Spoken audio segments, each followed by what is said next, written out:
தமிழகத்தில் வாழும் அனைத்து நெஞ்சங்களுக்கும் காலை வணக்கம். நான் எம்ஜிஆர் தொண்டம் பேசுகிறேன். கடந்த 45 நாட்களாக கூண்டில் அடைபட்டு கிடந்த தற்கொலைக்கு பிறந்த தற்பூரி விஜய் இப்போது பொதுக்குழுன்னு ஒன்று கூட்டிக்கிறாரு. பொதுக்குழுவில் என்னன்னு கேட்டிங்கன்னா தீர்மானம் போடுவாங்க, தீர்மானம் நிறைவேற்றுவாங்க. அதான் பொதுக்குழு. விஜய் பழைய பாணியிலே போகிறாப்புல. அந்த ஆணவம், அகங்காரம், திமிர், கொழுப்பு இதெல்லாம் விஜய்க்கு ஒன்றும் அடங்கலை. நான் விஜயை பார்த்து கேட்குறேன், நீ இந்தியாவை பொறுத்த மட்டில் சாதாரண ஒரு நடிகன், ஒரு தலைவன் கிடையாது, உலக மகா தலைவன்.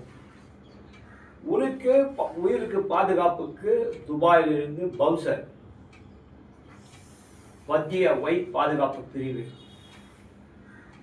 உன்னுடைய உயிர் அவ்வளோ பெரியது.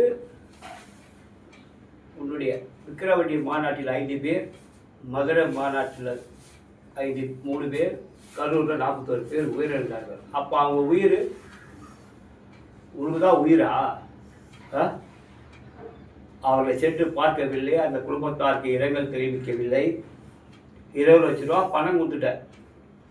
நீ கொடுத்த பணம் நீ நடித்து கஷ்டப்பட்டு வேர்வை தண்ணி சிந்து கொடுத்த பணம் கிடையாது. நீ சினிமாவில் நடித்த சம்பளம் சில கோடி. உன்னுடைய அகில இந்திய ரசிகர் மன்ற தலைவராக இருக்கின்ற பாண்டிச்சேரி பரோட்டா மாஸ்டர் புஷ் ஆனந்த் அவரை வச்சு கள்ள மார்க்கெட்டிலே பிளாக்கில் டிக்கெட்டை விற்று சம்பாதித்த பணம் பல கோடி.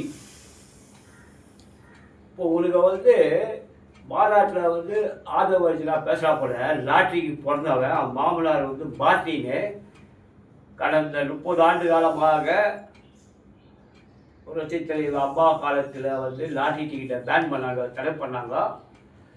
தமிழ்நாட்டு மக்களை சுரண்டி அவரோட உயிரை பறித்து சில பேர் தற்கொலை பண்ணி செத்து போயிடறாங்க. லாட்ரி டிக்கெட்டு வாங்கினவங்க ஒரு வேலை வெட்டிக்கு போகாமல் தன்னுடைய மாமனார் பணத்தில் வாழற உனக்கு இவ்வளோ திமிர்க்கா? தமிழ்நாட்டில் உழைத்து என்ன மாதிரி வாழறவங்களுக்கு எவ்வளோ திமிர் இருக்கும்?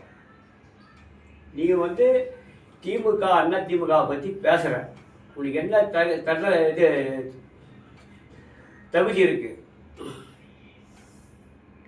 பேரறிஞர் அண்ணா அவர்கள் ஆரம்பித்த கழகம் திராவிட முன்னேற்ற கழகம்.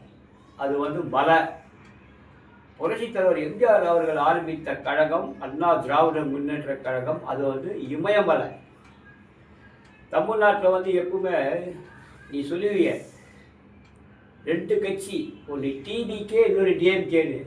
கிடையவே கிடையாது. 2 கட்சி தான். ஒரு திமுக, இன்னொன்று அண்ணா திமுக. மாற்று கட்சி. திமுக நல்லது செய்தால் அடுத்த தேர்தலில் மக்கள் வாக்களிப்பாங்க. திமுக நல்லது செய்யறதுனா அடுத்த தேர்தலில் அதிமுக வாக்களிப்பாங்க. அந்த அதிமுக வாக்களித்து திரும்பவும் அதிமுக தவறு செய்தால் திரும்ப திமுக வாக்களிப்பாங்க. இதுதான் மாற்று கட்சி, மாற்று அரசியல் தமிழ்நாட்டை பொறுத்த வரைக்கும்.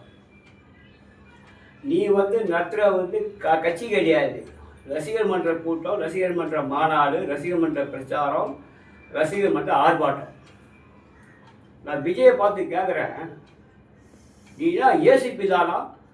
அந்த கரூரில் இறந்தவர்களுடைய குடும்பத்தாரை வரவழைச்சு பழையூர் பக்கத்தில் இருக்கிற மகாபலி ரிசார்ட் நட்சத்திர ஹோட்டலில் அவர் ரூம் போட்டு கொடுத்து அவர் காலில் விழுந்து கையில் விழுந்துன்னு ஒரு கட்டுக்கதையை அவுத்து விடுற. இதெல்லாம் தமிழ்நாட்டு மக்கள் எல்லாம் தெரிஞ்சுக்கிட்டு இருக்கு. அவங்கள விட்டு பவுன்சரை வச்சு பயங்காட்டி பேட்டி கொடுக்க வைக்கிறேன். என்னான்னு விஜய் அழுதாரு, கண்ணீராக விட்டார். அந்த கண்ணீர் எல்லாம் காவால போய் மகாபலிபுரம் கடலில் போய் கரைஞ்சி கடலே வற்றி போச்சு. அவர் எல்லார் காலையும் விழுந்து எழுந்தார். அவர் 2 முட்டியும் செத்து போச்சு. அவர் இப்போ வீல் சேரில் தான் வருவார். ஒரு நாடகத்தை நடத்திட்டேன். நான் விஜயை பார்த்து கேட்குறேன், உன்னுடைய குடும்பத்தில் யாராவது ஒரு சொந்தம் பந்தம் இல்லை வந்து நண்பர்களாக இருந்தால் அவங்களை வீட்டுக்கு வர வச்சு அப்படிலாம் வந்து இரங்கல் தெரிவிப்பியா, ஆறுதல் சொல்லுவியா? நீ இன்னும் ஒரு குழந்தையாகவே இருக்கிற, உனக்கு அரசியல் தேவையில்லை, ஒழுங்காக நடிக்கப்போ, இல்லைன்னா ஏதாவது தொழில் பண்ணப்போ. நீ கட்சிக்கு செலவு பண்ணுற பணம்லாம் எப்படி வருதுன்னு கேட்டிங்கன்னா, உன்னுடைய கிறிஸ்டின் மதத்தை சேர்ந்தவங்க வெளிநாட்டில் இருக்கிறாங்க, அவங்க உங்களுக்கு பணத்தை அனுப்புகிறாங்க. அந்த பணத்து மூலிமா தான் அக்கௌண்ட்டில் யாருக்கோ வந்து அந்த பணத்தை வச்சு தான் நீ செலவு பண்ணி கிடக்குற. உன்னுடைய சொந்த பணத்தை நீ செலவு பண்ணவே இல்லை. நீ வந்து வருமான வரிக்கு ஏதாவது வந்து கணக்கு காட்டிக்கிறியா? உடைய வாங்குகிற பணத்துக்கு அதிலே ஏமாற்றிக்கிற, வருமான வரியை ஏமாற்றிக்கிற, வருமானத்துக்கு அதிகமாக சொத்து சேர்த்துக்கிற. நீ என்ன நினைக்கிற, நம்ம முதலமைச்சர் ஆகிடுவோம், திரும்ப தமிழ்நாட்டில் வந்து லாட்ரி கிட்ட கொண்டு வரலாம், ஆதவர்ஜினா வந்து கோடி கோடியாக சம்பாதிச்சு நம்மக்கிட்ட கொடுக்குற பணத்தை மது விலக்கு ஒன்றும் அதிகப்படுத்தலாம். புஷி ஆனந்தை வச்சு, ஏற்கனவே புஷி ஆனந்துக்கு வந்து பாண்டிச்சேரியில் 30 கடை இருக்குது. அதில் வந்து விஜய் ஒரு பார்ட்னர், அந்த மது கடையில் விஜய் ஒரு பார்ட்னர், பல கோடி சம்பாதிக்கிறாங்க வருஷத்தோ கணக்கு போட்டால். அதனால் விஜய், தமிழ்நாட்டு மக்கள் ரொம்ப தெளிவானவங்க, அரசியல் தெரிஞ்சவங்க. நீ பிரச்சாரத்துக்கு வர சொல்ல சாணியை கரிச்சி மூஞ்சில் ஊற்றி தொடப்பக்கட்டை சாலில் வந்து முக்கி உன்னை தொடப்பக்கட்டாலே அடிப்பாங்க, கீச்சி போட்டு செருப்பாலே அடிப்பாங்க. மக்கள் இன்னைக்கு அவ்வளோ கொந்தளிச்சு போகிறாங்க தமிழ்நாட்டு மக்கள். நீ சொல்கிறிய திமுக வந்து சதி பண்ணிச்சு, தமிழக அரசு சதி பண்ணிச்சு, காவல்துறை சதி பண்ணிச்சு. என்ன உங்களுக்கு வந்து சதி பண்ணிச்சு? உன்னை வந்து 2 பேரும் வளர்த்து விட்டுக்கிறாங்க. இதே முத்தமறிஞ்ச டாக்டர் கலைஞர் இருந்தாங்க, நீ என்னைக்கே காலி ஆகிட்டு இருப்ப, ஓடிட்டு இருப்பா அரசியல வாடான்னு. அதனால் விஜய், நீ வந்து திமுககிட்டையும் அண்ணாதிமுககிட்ட மோதி பார்க்காத.